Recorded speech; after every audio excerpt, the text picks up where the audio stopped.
Idil, Hmm. macam mana? Sihat? Alhamdulillah. Balik tak raya tahun ni? Tahun ni? Balik lah tapi Balik lah tapi balik Johor kau ni? Balik Johor. Oh, okey lah. Okay, baik. Apa kau call je aku? Lelok.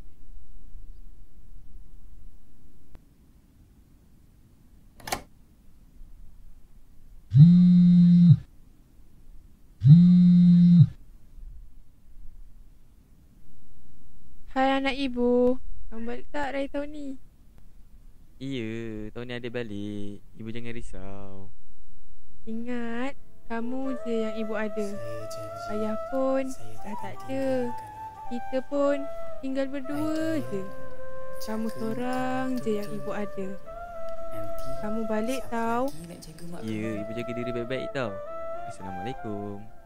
Waalaikumsalam.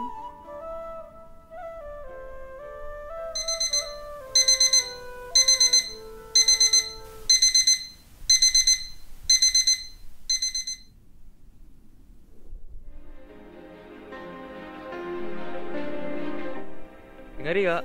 Saya nak tanya lah, bahasa ini lagi tak? Bas dah gerak dah tadi. Oh, ya ke? Okay, tak apa kak. Terima kasih kak.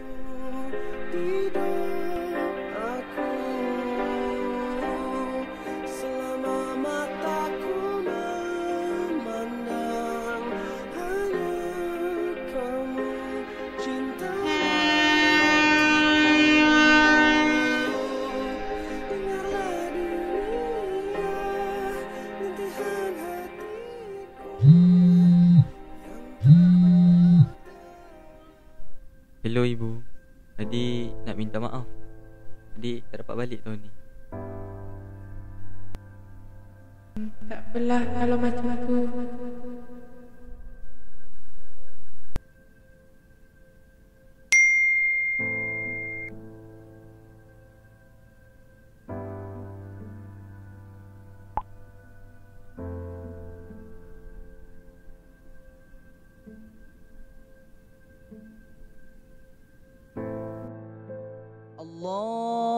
Allahu Akbar Allah.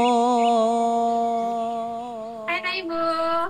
Hai, selamat Hari Raya Selamat ibu. Raya. Tahun ni ibu tak lari sorang-sorang. Oh, ya ke? Wah, ramainya. Ibu dekat sana jaga diri elok-elok tau. Ya, baik. Kamu pun. Okay, Bye. bye. Sejauh manapun jarak memisah, hati yang tulus tetap berpaut dalam setiap doa dan rindu yang tak terucap.